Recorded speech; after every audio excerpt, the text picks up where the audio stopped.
Start. अस्सलाम वालेकुम friends अभी अपने पास में जो है सैमसंग का एक हैंडसेट आया है 5G हैंडसेट जिसके अंदर प्रॉब्लम है हाफ फ्लाइट मोड।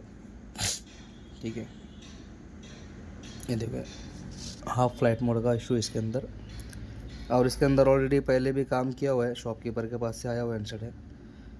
इसका मॉडल नंबर देख लेते हैं हम पहले। F23 5G इसका मॉडल नंबर है, F23 5G। ठीक है, और इसमें फॉल्ट तो हम देख ही चुके हैं, हाफ फ्लाइट मोड का इसके अंदर प्रॉब्लम है। ठीक है, और इसके अंदर हम इधर देखेंगे नेटवर्क सेक्शन के अंदर, तो यहाँ पर काफ़ी सारा काम किया हुआ है। उसका जो SDR है, SDR भी रिवॉल्व है। यहाँ पे कोई कंपोनेंट्स भी टूटा हुआ दिख रहा है, कैपेसिटर है शायद।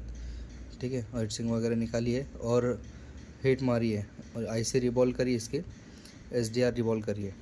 ठीक है ना, तो पहले तो हम अपना जो हाफ फ्लाइट मोड है उसका जो प्रॉब्लम कहाँ से आता है ये देखते हैं। बाद में अगर कभी अपना नेटवर्क आया या नहीं आया, फिर अपन इसके ऊपर भी काम अपने को करना पड़ सकता है। लेकिन पहले जो अपना हाफ फ्लाइट मोड का जो इशू है उसको अपन सॉल्व करने की कोशिश करेंगे। तो फ्लाइट मोड का जो इशू अक्सर करके जो आता है वो होता है एंटीना स्विच से। ठीक है, ये देखो ये जो एंटीना लगे हुए हैं, ठीक है, हर एंटीना के पास में उसका एक एंटीना स्विच होता है। जैसे यहाँ पर एंटीना उसका ही स्विच है, ये एंटीना ये उसका स्विच IC है, यहाँ पर ये एंटीना लगा हुआ है, यहाँ पर ये उसका स्विच IC है। ठीक है, फिर उसके बाद में ये देखो ये जो एक एंटीना लगा हुआ है इधर, ये उसका स्विच IC, स्विचिंग IC। फिर वैसे अपन देखेंगे नीचे सब बोर्ड के अंदर, सब बोर्ड में भी ये जो एंटीना लगा हुआ है यहाँ पर दिख रहा है। ठीक है, ये उसका स्विचिंग IC ये वाला। और यहाँ पर देखेंगे अपन तो यहाँ पर भी एक एंटीना लगा हुआ है और ये उसका स्विचिंग IC। ठीक है, अब ये हर IC को चलने के लिए, अब ये इसका जो काम है तो स्विचिंग करना है तो ठीक है, तो अपने को समझ में आ रहा है। लेकिन हर IC को चलने के लिए उसका खुद का भी एक रिक्वायरमेंट होता है। अब इनके सबसे पहले रिक्वायरमेंट है इनके वोल्टेज की।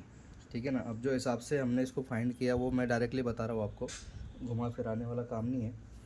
ठीक है ना, तो सबसे पहले जो है इनको चलने के लिए, चाहे नेटवर्क IC हो, चाहे तुम्हारी वाईफाई ब्लूटूथ IC हो, जो भी हो, कोई भी सेक्शन की कोई भी IC हो, उसको चलने के लिए सबसे पहले उसकी रिक्वायरमेंट होती है उसके वोल्टेज। ठीक है ना, तो सबसे पहले अपने को IC की जो उसकी रिक्वायरमेंट है वो सारे रिक्वायरमेंट अपने को उसकी चेक करनी होती है कि उसकी रिक्वायरमेंट पूरी हो रही है नहीं हो रही है। ठीक है ना, तो अपन सबसे पहले इसके वोल्टेज चेक करेंगे कि इसके वोल्टेज पूरे आ रहे नहीं आ रहे। हम इसको चलने के लिए जो है 1.8 वोल्टेज लगता है। इनको चलने के लिए 1.8 वोल्टेज लगता है, तो अपन सब जगह इसके 1.8 वोल्टेज चेक करेंगे। मोबाइल अपना स्लीप मोड में चल गया, देखो चालू हो गया। ठीक है, तो अपन पहले चेक कर लेते हैं। तो हम पहले ऊपर के जो स्विच है अपने एंटीना स्विच, ये चेक कर लेते हैं। अब फ्लाइट मोड का इशू जो है सिर्फ इससे ही आता है ऐसा नहीं है। ठीक है, लेकिन इससे भी आता है, और अक्सर करके वाटर डैमेज के अंदर इससे बहुत ज़्यादा प्रॉब्लम आता है। तो देखो यहाँ पर हम वोल्टेज चेक कर रहे हैं 1.8, देखो तो आ रहा है क्या, तो ये आ रहा है। ठीक है ना, इसका तो वोल्टेज ओके। उसके बाद में इस पर चेक करते हैं, ये एंटीना स्विच पे देखो 1.8, इसके ऊपर भी 1.8 मिल रहा है। ठीक है, ये दोनों तो ठीक है, ओके। इसकी रिक्वायरमेंट लगभग हम मान सकते हैं कि पूरी हो रही है। अब ये वाला एंटीना, इसका ये एंटीना स्विच, इसको चेक कर रहे हैं, देखो इसका भी 1.8 मिल रहा है। ठीक है, अब नीचे वाला देख लेते हैं हम, ये जो आ रहा है इधर से, तो यहाँ पर लगाए कैपेसिटर पे, तो इसका भी 1.8 इसको मिल रहा है। ठीक है ना, और इसके अंदर अक्सर करके वाटर डैमेज के अंदर बहुत ज़्यादा प्रॉब्लम आती है, क्योंकि एंटीना स्विच को जो है ये स्विचिंग को वाटर डैमेज होने की वजह से वहाँ पर वो जल जाता है पॉइंट, या तो IC के नीचे से ट्रैक जल जाती है, ऐसे ये प्रॉब्लम बहुत ज़्यादा आती है इसके अंदर। अब देखो यहाँ ये एक एंटीना लगा है, इसका ये स्विच है, यहाँ पर इसको चेक कर रहे हैं, मिल रहा है 1.8, इसको भी आ रहा है। ठीक है, अब उसके बाद में यहाँ पर हम चेक कर रहे हैं, ये एक एंटीना है, इसका ये पॉइंट के ऊपर यहाँ पर आना चाहिए। ठीक है, देखो यहाँ पर इसका कोई भी वोल्टेज नहीं आ रहा है। पहले देख लेते हैं हम कि अपना वोल्टेज चला तो नहीं गया, इस पर आ रहा है। ठीक है, देखो यहाँ कोई वोल्टेज नहीं शो कर रहा, यानी ये जो स्विच है यहाँ पर कोई भी वोल्टेज किसी भी टाइप का नहीं मिल रहा है। दिख रहा है, किसी भी टाइप का कोई भी वोल्टेज नहीं है यहाँ पर। तो अब इसकी जो रिक्वायरमेंट है, इसको चलने के लिए 1.8 वोल्टेज चाहिए, और जो कि 1.8 वोल्टेज इसको नहीं मिल रहा है, ठीक है ना। तो हम इसको 1.8 वोल्टेज कैसे भी बाईपास कर सकते हैं। ऐसा ही नहीं है कि जहाँ से आ रहा है उसको वैसे ही देना है, जैसे पावर ऐसे से आ रहा है तो उसको पावर से देना है, ऐसा नहीं है। अब इसका स्कीमेटिक भी अवेलेबल है ही नहीं है, पता नहीं, हमने देखा नहीं। लेकिन जहाँ तक है तो बोर्नियो के अंदर भी 5G हैंडसेट के अक्सर जो है तो स्कीमेटिक अवेलेबल नहीं है। लेकिन अपने को अगर कभी नॉलेज है, ठीक है, तो अपन अपने नॉलेज के हिसाब से भी वर्क कर सकते हैं। तभी हम कुछ नहीं करेंगे, सिंपली अब इसको पहले अपन एक 1.8 का जंपर दे देंगे। पहले बैटरी रिमूव कर लेते हैं इसके, ठीक है, कर लिए। उसको यही से ही दे देते हैं अपन जंपर, जहाँ से 1.8 अपने को यहाँ तो मिल ही रहा है।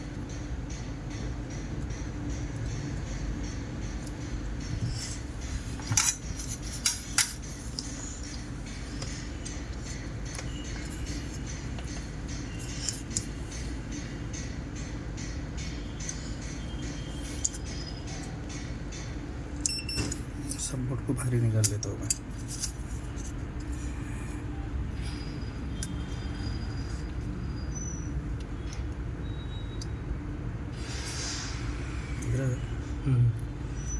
ठीक है, वहाँ से जंपर उठाया अपन,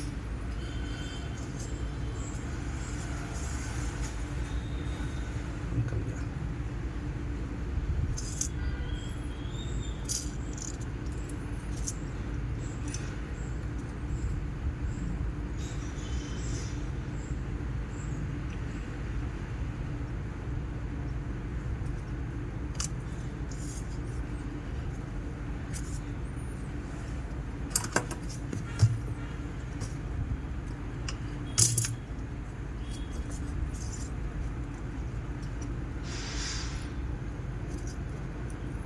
अभी टेम्परेरी बड़ा ही जंपर मार लेते उसको।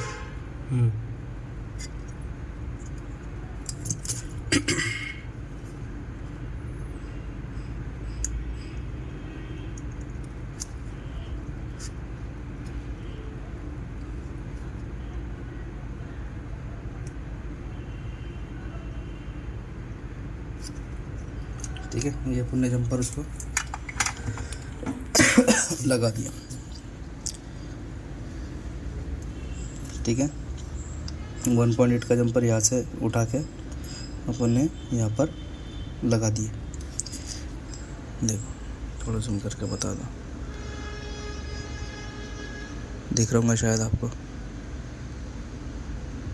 ठीक है, अब चेक करते हैं अपन कि अपना जो प्रॉब्लम है हाफ फ्लाइट मोड का वो सॉल्व हुआ या नहीं हुआ।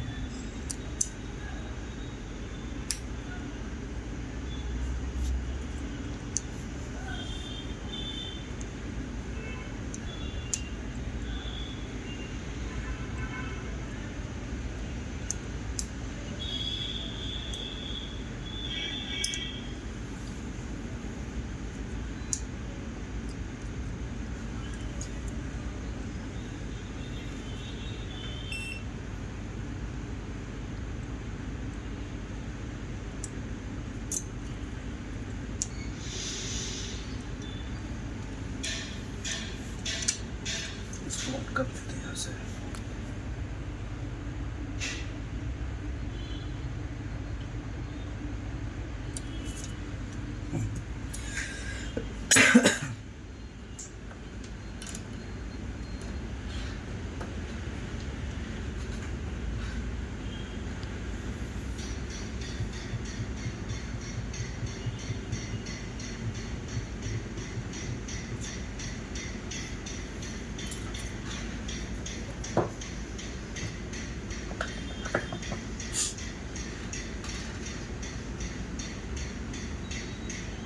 देखिए, ये अपना जो हाफ फ्लाइट मोड था वो क्लियर हो गया, नेटवर्क पे आ गया जियो 4G। अब 4G इसलिए बता रहा है क्योंकि अपने एंटेना इसका लगा ही नहीं है निकले हुए, लेकिन अपना जो प्रॉब्लम था वो सॉल्व हो चुका।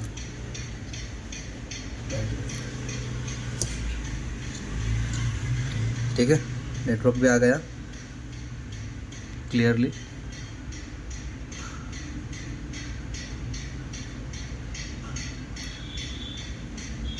ठीक है। तो ये जो है ये हाफ फ्लाइट मोड ऐसे ही नहीं है, एंटीना स्विच से जाता है। इसका बहुत सारा रीज़न होता है, कई सारा। अब इसको जो है एक्सप्लेन करने के लिए इतना टाइम नहीं, अपना वीडियो काफ़ी सारा लंबा हो जाएगा। तो ये जो हमारे क्लास के अंदर हम इसको पूरा बेसिक से पूरा स्टार्ट से पूरा बताते हैं कि कैसे वर्क करता है, क्या करता है। और ये प्रॉब्लम जो अपने पावर आईसी से भी होता है।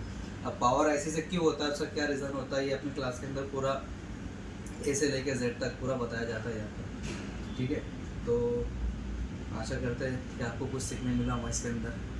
Okay, top luck.